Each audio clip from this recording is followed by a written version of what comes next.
Hey guys, what's up? It's Crumb here, and today I'm going to be showing you how to make absolute bank on Runescape 2007 through flip merchanting. So the very first thing that I want to mention is that if you're a long-term Runescape player like myself, you've probably tried out merching in the past, but the number one mistake that most people make when they start merching is they use items with a very low profit margin. What you actually want to be doing is finding an item that has a very high profit margin, so you can really maximize your profits. If you stick around for just a moment, I'm going to show you guys my pro tips on how I find items that have a very high profit margin to merch. So what is merching? It's buying low and selling high. If you don't know what a profit margin is, it's the amount of money that you can make off every item that you sell. So let's go ahead and find our profit margin for an item. We're going to head over to the Grand Exchange and we're going to get in there and we're going to buy an item. For sake of example, I'm going to be using a Fury.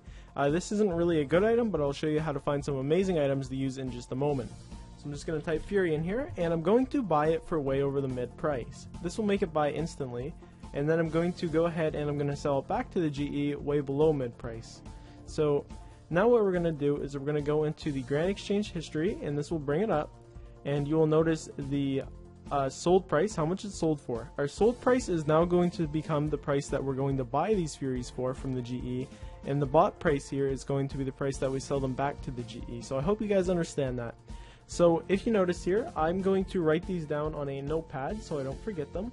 Wonderful. So now what I'm going to do is I'm going to hop in the GE and I'm going to take my sold price here and I'm going to use that as my new buy price. So I'm going to type in Fury once again. And type in that price that I'm going to be buying for. But what I'm going to do is I'm actually going to overcut the guy that is selling these right now, or flipping them, in case he is flipping them. So I'm not going to do the price. I'm not going to do the exact price that I sold that Fury for. I'm going to do something a little bit higher.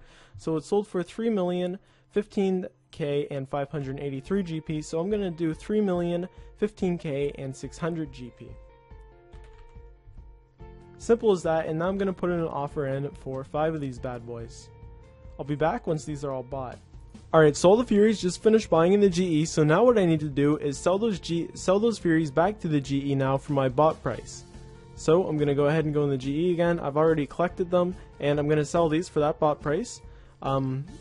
As I said, the bought price becomes your sell price. So I bought these things for 3,015,000 and 600 GP, and now I'm going to be selling them for 3,019,000, and we're going to undercut this a bit actually once again in case that other guy is merching them. So I'm going to do 3,019,000 and 40 GP.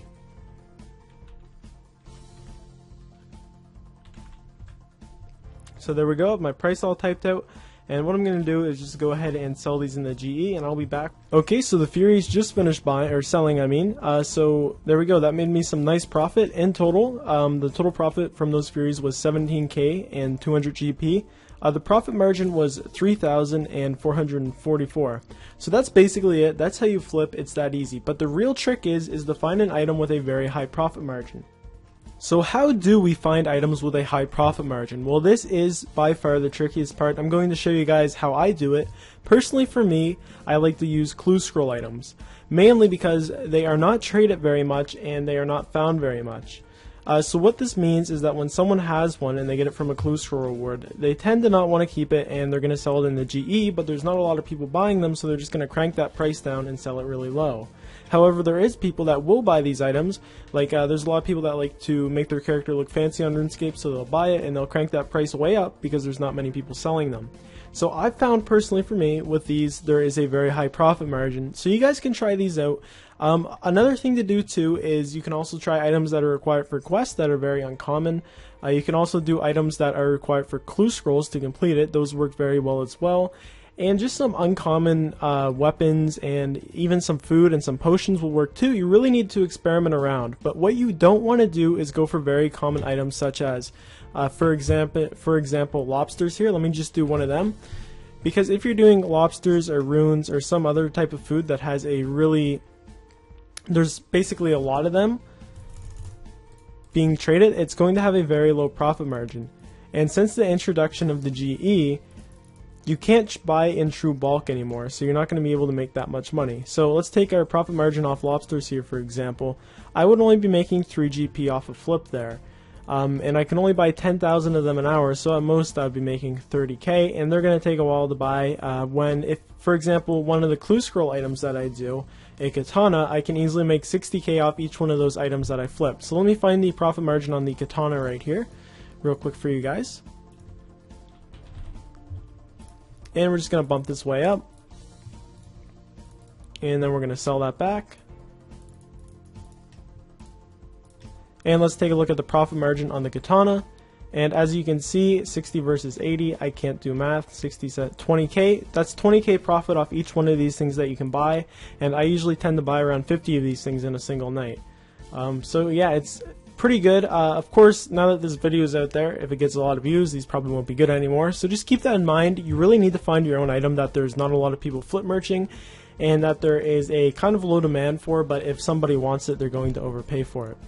So that's really what you got to look for when you are doing these things.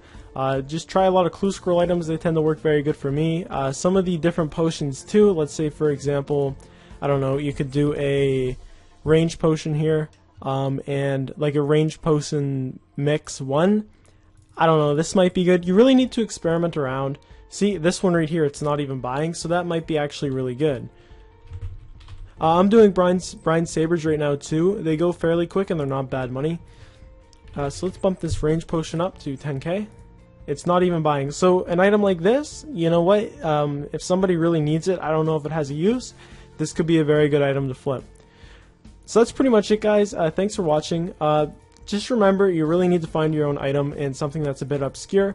Try around. It's definitely well worth it. Once you find one, you're going to be able to make a lot of money with it. Me personally, I've been sticking with the same items for over a month now, and that's how I've made nearly my whole 25 million here. I started off with 2.2 million from Slayer, so you can really make some amazing profit with this, guys. And if you have any questions, don't hesitate to ask me in the comments below. I will definitely get to all of you guys. And until next time, guys, love, peace, and chicken and grease.